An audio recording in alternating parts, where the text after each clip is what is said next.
Survival games are built on the fear of dying. Cozy games are built on the joy of living, but Solarpunk is trying to do both, and it's accidentally creating games that are beautiful, ambitious, and sometimes a little boring. What's up, it's Thrasher from GameRecon, and today we're diving into why Solarpunk still hasn't solved cozy survival, because on one side you have Rust, cold, violent, miserable, and weirdly unforgettable, and on the other, you have Stardew Valley, low stakes, repetitive, soothing, and somehow impossible to put down. And now Solarpunk is trying to merge those two fantasies into one game. And that sounds perfect until you ask the obvious question. If survival stops feeling dangerous, does it stop feeling satisfying?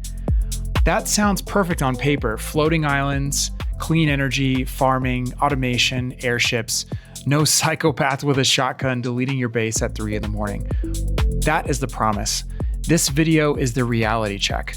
If survival is not dangerous, is it even survival? Stick around because there's one specific thing Solarpunk is missing, and if developers fix it, the genre changes fast. Because a lot of cozy survival games are great at being pleasant and terrible at being memorable.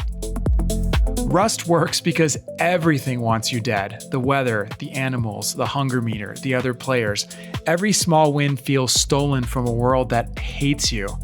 Stardew Valley works for the opposite reason. It barely threatens you at all, but it creates friction through energy, seasons, crop timing, the mines, and long-term goals like restoring the community center. That is the key difference. Stardew is gentle, but never empty. Solarpunk is fascinating because it tries to sell survival without relying on death spirals or PvP chaos. Its fantasy is restoration. You are not conquering nature, you are building with it. Solar, wind, water, automation, farming, exploration. That is a much better fantasy than eat berries, punch rock, and get murdered.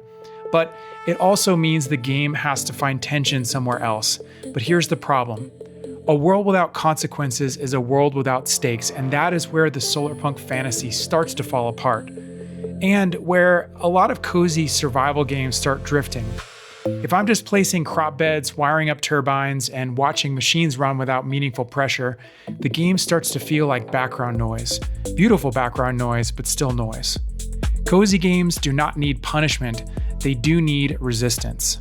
Not stress, friction, failing crop, bad weather cycles, overloaded power grids, water scarcity, soil depletion, systems that put back just enough to make adaptation feels good.